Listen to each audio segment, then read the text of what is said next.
اقامت دین کا آغاز اپنی ذات سے ہوتا ہے، اپنے گھر سے ہوتا ہے، اپنے معاشرے سے ہوتا ہے، نمازوں کی اصلاح سے ہوتا ہے، روزوں سے ہوتا ہے، زکوٰۃ کی ادائیگی سے ہوتا ہے، حج سے ہوتا ہے۔ جو آدمی جو کام بھی اس امت میں کرے گا سب اقامت دین کہلائے۔ کون کہہ رہا ہے کہ اقامت دین نہیں ہے نماز پڑھنا؟ کون کہہ رہا ہے کہ صدقہ کرنا اقامت دین نہیں ہے؟ کون کہہ رہا ہے دین کی دعوت دینا اقامت دین کا کام نہیں ہے؟ یہ سارے کام میرے بھائیوں ہیں جس نے بھی یہ قرآن اور حدیث سے یہ اصطلاح مستنبط کی ہے۔ کسی ایک عالم دین نے بھی کبھی یہ بات نہیں کہی ہے کہ اقامت دین کا مطلب صرف اور صرف حکومت الہیہ کو قائم کرنا ہے۔ الحمدللہ رب العالمین والصلاة والسلام علی رسولہ الامین وعلی آلہ وصحبہ اجمعین الی یوم الدین۔ اما بعد، قال اللہ تعالی فی کتابہ المجید اعوذ باللہ من الشیطان الرجیم شرع لکم من الدین ما وصی بہ نوحا والذی اوحینا الیک وما وصینا بہ ابراہیم وموسیٰ وعیسیٰ ان اقیموا الدین ولا تتفرقوا فیہ۔ وقال رسول اللہ صلی اللہ علیہ وسلم انما بعثتم میسرین ولم تبعثوا معسرین۔ برادران اسلام، ہم لوگ اس بات پر بار بار اللہ کا شکر ادا کرتے ہیں کہ اس نے ہمیں مسلمان گھرانے میں پیدا کیا، ایمان کی دولت سے سرفراز کیا، اللہ کے رسول صلی اللہ علیہ وسلم کے امتیوں میں بنایا ہے۔ اللہ تعالیٰ نے محمد الرسول اللہ صلی اللہ علیہ وسلم کی امت کو سب سے بہترین امت کہا ہے، کنتم خیر امت، اور امت کے برپا کرنے کا مقصد یہ بتایا ہے کہ تم دنیا میں بھلائی کی دعوت دو گے، تم دنیا میں لوگوں کو برائی سے روکو گے، برائی پر قدغن لگاؤ گے۔ اللہ تعالیٰ نے اس امت کے بارے میں یہ کہا کہ آپ کو امت وسط بنایا ہے، اور مقصد یہ ہے کہ لِتَكُونُوا شُهَدَاءَ عَلَى النَّاسِ، آپ انسانیت کے سامنے دین حق کا پیغام پہنچائیں، اس کا درس دیں، اس کی تبلیغ کریں، تبلیغ کا حق ادا کریں۔ اللہ تعالیٰ نے اپنے رسول صلی اللہ علیہ وسلم کی بعثت کا مقصد بتایا کہ هو الذی ارسل رسولہ بالہدی ودین الحق لیظہرہ علی الدین کلہ۔ اللہ نے اپنے پیغمبر محمد رسول اللہ صلی اللہ علیہ وسلم کو ہدایت کے ساتھ بھیجا، اور آپ کا فریضہ منصب یہ قرار پایا کہ جس دین کی امانت آپ کو سونپی گئی ہے اس دین کو دنیا کے گوشے گوشے میں پورے دین کو ہر جگہ نافذ کریں، غالب کریں۔ یہ امت مسلمہ کا یہ فریضہ ہے۔ یہ بات قرآن مجید میں متعدد حوالوں سے متعدد اسلوب میں کہی گئی ہے کہ امر بالمعروف یہ فریضہ ہے، لوگوں کے سامنے دین کی شہادت دینا یہ فریضہ ہے۔ ایک جگہ اللہ تعالیٰ نے یہ کہا کہ امت کا کام یہ ہے ان اقیم الدین، پورے دین کو وہ قائم کرے، ولا تتفرقوا فیہ، تفرقہ نہ پیدا کرے اس میں۔ تو یہ بات ہم لوگوں کو اچھی طرح سے سمجھ لینی چاہیے کہ جہاں ہمارے لیے یہ بات قابل فخر ہے کہ ہم حلقہ اسلام میں ہیں، ہم محمد رسول اللہ صلی اللہ علیہ وسلم کی امتیوں میں ہیں، تو وہیں ہمارے اوپر اللہ نے ایک بہت بڑی ذمہ داری ڈالی ہے۔ وہ ذمہ داری ہے دین کو سمجھنے کی، دین کو سمجھانے کی، دین کو اپنی زندگیوں میں اتارنے کی، دین کو دنیا کے گوشے گوشے میں پہنچانے کی۔ یہ جو خیر امت کا ٹائٹل ملا ہے یہ بس کسی ٹائٹل نائٹ میں نواز نہیں دیا گیا ہے، بلکہ یہ فریضہ کام طے کیا گیا ہے کہ کام کیا کرنا ہے۔ وہ کام چاہے آپ اس سے امر بالمعروف نہی عن المنکر کہیں، چاہے شہادت علی الناس کہیں، چاہے اقامت دین کا۔ ادھر پچھلوں 70-80 سال سے قرآن مجید کی جو آیت میں نے آپ کے سامنے پڑھی ہے اسی سے اقامت دین، دین کو پوری طرح سمجھنا، دین کو پوری طرح اپنی زندگیوں میں اور اپنے معاشرے میں لاگو کرنا، یہ ایک اصطلاح بھی استعمال ہوئی۔ قرآن مجید میں مختلف جگہوں پر یہ لفظ استعمال ہوا ہے۔ اقامت دین، اقامت ایک لفظ ہے، دین دوسرا لفظ ہے۔ اقامت کا جو لغت کے جو ماہرین ہیں انہوں نے 2 مطلب بتایا ہے، اور دین کا 5 مطلب بتایا ہے۔ اور اقامت دین دونوں لفظ قرآن مجید میں دونوں معنوں میں، 5 معنوں میں استعمال ہوئے، لیکن ہمیں یہاں کوئی جمعہ کے خطبے میں لغوی بلاغی گفتگو سے ہم کو کوئی فائدہ نہیں ہے۔ اقامت دین کا سادہ سا مطلب یہ ہے کہ دین نافذ کرنے کے لائق ہے، نافذ ہو جائے، داخل ہو جائے زندگیوں میں۔ شروعات ہوتی ہے اس کی اپنی زندگی سے، اپنے گھر سے، اپنے معاشرے سے، اور تقاضا یہ ہے پورے دین کے غالب ہونے کا کہ دنیا کے گوشے گوشے میں اسی دین کی جلوہ سامانی دکھائی دے، اللہ کی مرضی، اللہ کا قانون نافذ ہو، اللہ کی مرضی کے مطابق اللہ کی بنائی ہوئی یہ دنیا چلے، اللہ کی مرضی کے تابع ہو اللہ کی یہ اشرف المخلوقات اور انسانیت۔ یہ فریضہ صرف محمد الرسول اللہ صلی اللہ علیہ وسلم اور آپ کی امت کا نہیں، بلکہ اللہ تعالیٰ نے اپنے جتنے پیغمبر بھیجے تمام انبیاء کا یہی مشن رہا۔ تمام انبیاء نے یہی کام کیا، دین کی دعوت دی، برائی سے لوگوں کو روکا، اور اللہ کی مرضی کا تابع بنایا انسانیت کو۔ محمد الرسول اللہ صلی اللہ علیہ وسلم، ہم لوگ بہت دل کی گہرائیوں سے اللہ کے رسول صلی اللہ علیہ وسلم پر درود و سلام بھیجتے ہیں۔ فدا ہو ابی و امی، ہمارا سب کچھ نثار ہو آپ کی محبت پر۔ محمد رسول اللہ صلی اللہ علیہ وسلم کی جو پوری زندگی ہمارے سامنے ہے، جو سیرت ہم کتابوں میں پڑھتے ہیں، وہ بالکل آئینے کی طرح ہمارے سامنے کہ آپ نے اپنی زندگی میں پوری طرح دین کو نافذ کیا۔ آپ نے اپنے گھر میں، اپنے معاشرے میں دین کو نافذ کیا۔ آپ نے اس دین کو پوری انسانیت میں داخل کرنے کے لیے اللہ کی مرضی کے مطابق، اللہ کی کتاب کے مطابق، اللہ کے احکام کے مطابق اللہ کا قانون اس سرزمین پر نافذ کیا، اس لیے کہ اللہ نے آپ کی بعثت کا مقصد یہی بتایا تھا۔ تو اللہ کے رسول صلی اللہ علیہ وسلم سے محبت کرنے والوں کی ذمہ داری یہ ہے کہ آپ کا اسوہ، مکمل اسوہ یہ ہے کہ زندگی ذات میں بھی نافذ ہو، گھر میں بھی نافذ ہو، دین ذات میں بھی نافذ ہو، گھر میں بھی نافذ ہو، معاشرے میں بھی نافذ ہو، اور ہر جگہ نافذ ہو۔ اس کے لیے جد و جہاد کرنا ہے، اس کے لیے محنت کرنا ہے، اس کے لیے اپنی توانائیاں لگانا ہے۔ ہم لوگ جو اپنی دین کی جو تاریخ پڑھتے ہیں، محمد الرسول اللہ صلی اللہ علیہ وسلم کے زمانے سے متصل جو زمانہ ہے، ہم لوگ ان کو جب دیکھتے ہیں کہ آپ نے خود اپنے زمانے میں اور آپ کے تربیت یافتہ اصحاب نے تو سچ مچ اقامت دین کا یہی مطلب سمجھا، اور اسی طرح سے اپنی ذات سے لے کر معاشرے تک اس کو نافذ کیا۔ ہر جگہ ہم یہ دیکھتے ہیں۔ اب اس میں نماز پڑھنے کی بھی پابندی ہے، روزہ بھی رکھنا ہے، زکوٰۃ اور حج بھی ادا کرنا ہے، اور اگر کوئی آدمی چوری کرتا ہے تو اس کا ہاتھ بھی کاٹا جائے گا، زنا کرتا ہے تو اس کو کوڑے بھی لگائے جائیں گے، اور اس طرح کے جتنے احکام ہیں وہ سارے احکام ایک ساتھ نافذ ہوں گے۔ یہ دین کا تقاضا ہے، اور ہمیشہ کے لیے، ساری انسانیت کے لیے۔ اس کی تحدید کہیں کسی جغرافیہ کے لیے نہیں، کسی خاص خطے اور کسی خاص زمانے کے لیے نہیں ہے، یہ سمجھنے کے لیے ہماری ہے یہ بات کہ اللہ کے رسول صلی اللہ علیہ وسلم کی زندگی تمام انسانیت کے لیے اسوہ ہے، اللہ کی کتاب قرآن مجید تمام انسانیت کے لیے۔ ہم آج محمد الرسول اللہ صلی اللہ علیہ وسلم سے محبت کا دعویٰ کرتے ہیں، آپ کے راستے پر چلنے کا دعویٰ کرتے ہیں۔ آپ نے جو فریضہ ہمارے لیے چھوڑا ہے وہ یہی ہے کہ آپ کے اس لائے ہوئے دین کو ہمیں انسانیت تک پہنچانا ہے۔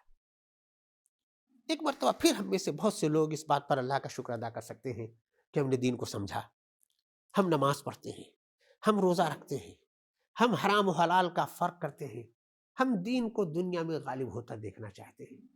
اللہ کا شکر ہے کہ ایسے ایک تعداد ہے. اللہ کے رسول صلی اللہ علیہ وسلم نے احادیث میں اس بات کی پیشین گوئی کی کہ ہمیشہ ان کی امت کا، آپ کی امت کا ایک طبقہ ایسا رہے گا جو دین پر بنا رہے گا، دین پر عمل کرتا رہے گا. لیکن میرے بھائیو، اللہ کے رسول صلی اللہ علیہ وسلم کی امتیوں کی جو تعداد ہے، کیا وہی تعداد نمازیوں کی بھی ہے؟ کیا وہی تعداد روزہ داروں کی بھی ہے؟ کیا وہی تعداد حج کرنے والوں کی بھی ہے؟ اس کا مطلب یہ ہے کہ ایک بڑی تعداد ایسی ہے جو خیر امت بن کر کے نہیں رہنا چاہتی، اللہ کے دیے ہوئے اس ٹائٹل کو اپنے ساتھ نہیں چسپاں رکھنا چاہتی، اس پر، اس ٹائٹل پر اسے فخر نہیں. اللہ نے جو اسے کام دیا ہے اس کے بارے میں اس کے پاس ڈھیر سارے ہیلے حوالے ہیں. بھائی کام تو بہت اچھا ہے، جتنا کر پا رہے ہیں وہ تو کر رہے ہیں نا، نماز پڑھ رہے ہیں، روزہ رکھ رہے ہیں، حرام حلال کی تمیز کر رہے ہیں، بہت سا دین کا کام کر رہے ہیں، اچھا سا کپڑا پہن رہے ہیں، صدقہ کر رہے ہیں، وغیرہ وغیرہ کر رہے ہیں. رہا یہ کہ سودی نظام سے بھی بچیں، تجارت میں خیانت سے بھی بچیں، فحاشی میں مبتلا ہونے سے بھی بچیں، اور اگر نہ بچ پائیں تو کوئی ایک آدمی سزا بھی دینے والا یہاں ہو، تو یہ کام تو اولو الامر کا ہے، یہ کام حکومتوں کا ہے، وہ کریں گی. ایک عذر ہمارے سامنے آ جاتا ہے تو دین کو غلبہ کرنا یا ہم غالب کرنے کی کوشش کرنا ہمارا فریضہ، اقامت دین. لیکن بھائی ماحول جو دنیا کا ہے، منکرات اتنے بڑھے ہوئے ہیں، سیاست اتنی گندی ہو گئی ہے، ایسے ماحول میں کیسے غلبہ کی کوشش کی جا سکتی ہے؟ ایسے ماحول میں کیسے اقامت دین کی کوشش کی جا سکتی ہے؟ یہ تو بڑا مشکل کام ہے. یہ لا حاصل کو حاصل کرنے کی کوشش ہے، اس میں انرجی نہیں لگانا چاہیے، جتنا کر پا رہے ہیں یہ بہت. کئی لوگ یہ خیال کرتے ہیں کہ اللہ کے رسول صلی اللہ علیہ وسلم نے احادیث میں ارشاد فرمایا ہے کہ ایک زمانہ آئے گا کہ ایک شخص نازل ہوگا، مہدی موعود، اور وہ پوری دنیا میں دین کو غالب کر دیں گے. تو ہم لوگ مہدی موعود کے انتظار میں بھی بیٹھے ہیں کہ ان کا کام ہے، وہ آئیں گے تب دین غالب ہوگا. ہم تو جتنا کر لے رہے ہیں یہ بہت ہے. میرے بھائیو، یہ جو ایکسکیوز ہے، ہمارا جو بہانہ ہے، ان میں سے ہر بہانے پر تفصیل سے گفتگو ہو سکتی ہے، ہر عذر کو سمجھا جا سکتا ہے قاعدے سے کہ یہ ہم صرف جان چھوڑا رہے ہیں، اپنی فریضے سے فرار اختیار کر رہے ہیں. پورا قرآن مجید اس بات پر گواہ ہے کہ ان آیات کے مخاطب ہر مسلمان ہے، امت کا ہر فرد ہے. بھلائی کی دعوت دینا اور منکر سے روکنا، دین کی شہادت دینا. کہیں نہیں ملے گا آپ کو کہ یہ کچھ مخصوص لوگوں کا کام ہے، علماء کا کام ہے، جماعت کے لوگوں کا کام ہے، جنہوں نے اپنی زندگی اس کے لیے لگا دی، ان کا کام ہے. ہر فرد کا کام ہے. تمام علماء کا اس بات پر اتفاق. ایسا نہیں ہے کہ کوئی یہ بھی کہتا ہے کہ نہیں کچھ لوگ کر لیں گے تو کام چلے گا. ایک چھوٹی سی فقہ کی بحث یہ آتی ہے کہ یہ فرض عین ہے یا فرض کفایہ ہے. سمجھا دیں آپ کو فرض عین فرض کفایہ کیا ہوتا ہے. نماز پڑھنا فرض عین ہے، نماز جنازہ فرض کفایہ ہے. ہر آدمی کو ہر روز 5 وقت کی نماز پڑھنا یہ فرض عین ہے. بستی میں کسی کا انتقال ہو جائے تو بستی کے لوگوں کو عزت کے ساتھ ان کو میت کو دفن کرنا بستی کی ذمہ داری، کچھ لوگ بھی کر لیں گے تو فرض ادا ہو جائے گا. میرے بھائیو سوچو، مان لو کہ یہ دعوت کا فریضہ، اقامت دین کا فریضہ فرض عین نہیں ہے، فرض کفایہ ہے. اس کا کیا مطلب ہے؟ اگر اللہ نے اس میں ہماری سرفرازی رکھی ہے، اللہ نے اس دین کی دعوت کے لیے ہماری جان خرید لی، ان اللہ اشتری من المؤمنین انفسهم واموالهم بان لهم الجنہ، اس کے لیے اس نے ہمارے لیے جنت مقدر کی ہوئی ہے. اتنا قیمتی سودا ہم دوسروں کے لیے چھوڑ دیں گے کہ دوسرے ادا کر دیں؟ ہم نہیں کر پائیں گے.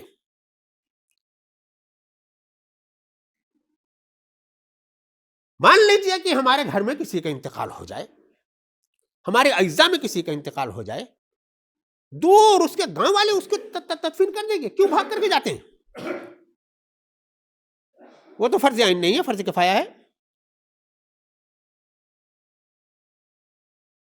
تو وہ لوگ جو کام نہیں کرنا چاہتے, فریضے کا شعور جن کو نہیں ہے, وہ فرض عین اور فرض کفایہ کی بحث کے پیچھے چھپنا چاہتے ہیں.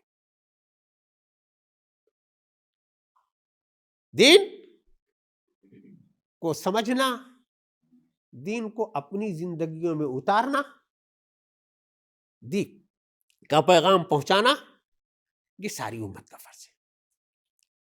کئی مرتبہ ہم لوگوں کو لفظوں سے میں بہکایا جاتا ہے, لفظوں میں گھمایا جاتا ہے, اصطلاحات کا دوسرا مطلب نکالا جاتا ہے. اقامت دین کا مطلب, جن لوگوں نے یہ اصطلاح انٹروڈیوس کی, ان کے منہ میں یہ بات ڈال دی گئی کہ وہ لوگ یہ کہتے ہیں کہ اقامت دین کا مطلب حکومت بنانا ہے. جس نے بھی یہ قرآن اور حدیث سے یہ اصطلاح مستنبط کی ہے, کسی ایک عالم دین نے بھی کبھی یہ بات نہیں کہی ہے کہ اقامت دین کا مطلب صرف اور صرف حکومت الہیہ کو قائم کرنا ہے. اقامت دین کا آغاز اپنی ذات سے ہوتا ہے, اپنے گھر سے ہوتا ہے, اپنے معاشرے سے ہوتا ہے, نمازوں کی اصلاح سے ہوتا ہے, روزوں سے ہوتا ہے, زکوٰۃ کی ادائیگی سے ہوتا ہے, حج سے ہوتا ہے. جو آدمی جو کام بھی اس امت میں کرے گا, سب اقامت دین کہلائے گا. کون کہہ رہا ہے کہ اقامت دین نہیں ہے نماز پڑھنا؟ کون کہہ رہا ہے کہ صدقہ کرنا اقامت دین نہیں ہے؟ کون کہہ رہا ہے دین کی دعوت دینا اقامت دین کا کام نہیں ہے؟ یہ سارے کام میرے بھائیوں ہیں. اور اگر ہم قرآن مجید کی ان آیات کا مطالعہ کریں جن میں تاکید کے ساتھ پورے دین کو سمجھنے اور سمجھانے کو نافذ کیا گیا ہے, کا حکم دیا گیا ہے, ہم میں سے کوئی بھائی میں کوئی بری نہیں ہو سکتا. یہ بات کہ حالات اتنے سخت ہیں, ان حالات میں یہ کام نہیں ہو سکتا, اسی بات کو دوسری طرح سے دیکھا جا سکتا ہے. تو پھر کیا کریں گے؟ اگر یہ کام نہیں کریں گے تو ہمارے پاس نجات کا دوسرا راستہ کیا ہے؟ ترقی کا دوسرا راستہ کیا ہے؟ ان پریشانیوں اور آزمائشوں سے نکلنے کا دوسرا راستہ کیا ہے؟ اللہ کے رسول صلی اللہ علیہ وسلم نے جب اس دین کا اور دعوت کا آغاز کیا تھا تو کیا حالات بڑے سازگار تھے؟ اسی دعوت کے ذریعے اللہ کے لیے یہ راستہ سازگار بنا, اللہ کے رسول صلی اللہ علیہ وسلم کے لیے راستہ سازگار ہوا. اسی دعوت کے ذریعے اللہ کے رسول صلی اللہ علیہ وسلم کو غلبہ نصیب ہوا. اسی دعوت کے ذریعے, اسی فریضے کی ادائیگی کی وجہ سے ساری دنیا میں مسلمان اور اللہ کے رسول صلی اللہ علیہ وسلم کی امت سرخرو ہوئی.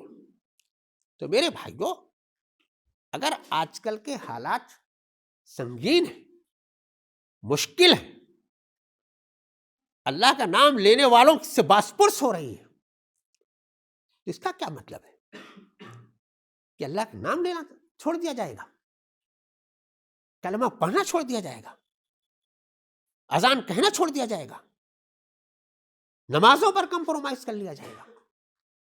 نہیں میرے بھائیوں, اللہ تعالیٰ نے ہمیں جو حکم دیا ہے وہ تو یہی ہے کہ ایمان کی حالت میں پیدا ہو گئے ہو تو ایمان کی حالت میں ہی خاتمہ ہو. وَلَا تَمُوتُنَّ إِلَّا وَأَنْتُمْ مُسْلِمُونَ. خاتمہ ہو, پیدائش میں ہمارا اختیار نہیں تھا, اللہ نے کا کرم ہے کہ اس نے مسلمان کے گھر میں پیدا کر دیا, لیکن وفات سے پہلے ایمان کی دولت سے سرفراز ہو جانا. جتنے لمحے سانس ہے ہمارے اس گوشت پوست کے بدل میں, وہ ایمان کی کیفیت میں ہو. خاتمہ ہو تو ایمان کی حالت میں ہو. یہ ہم سب لوگوں کا میرے بھائیوں بہت بنیادی فریضہ ہے. اللہ کے رسول صلی اللہ علیہ وسلم کی امتیوں, اگر آپ کو پیارے رسول صلی اللہ علیہ وسلم کی نسبت پر ناز ہے، محبت پر ناز ہے، تو آپ کا طریقہ اختیار کرو. آپ کو دیے گئے فریضے کو اختیار کرو، آپ کی سپرد کی ہوئی ذمہ داری کو ادا کرو. ذمہ داری یہی ہے کہ اچھے کو اچھا سمجھنا ہے، اچھے کو اچھا کہنا ہے اور اچھائی کی تبلیغ کرنی ہے، برائی سے نفرت کرنی ہے، برائی کو برا کہنا ہے. کوئی برا کر رہا ہو تو بڑھ کر کے ہاتھ سے روکنا ہے. نہیں روک پائیں تو زبان سے منع کرنا ہے، نہیں روک پائیں تو بھی برے کو برا سمجھنا ہے. یہ کام ہے، متعین کام ہے قرآن مجید میں، اس کی کسی طرح کی کوئی دوسری تفسیر نہیں ہے، اور ہر مسلمان اس کا مخاطب ہے. اگر نہیں کریں گے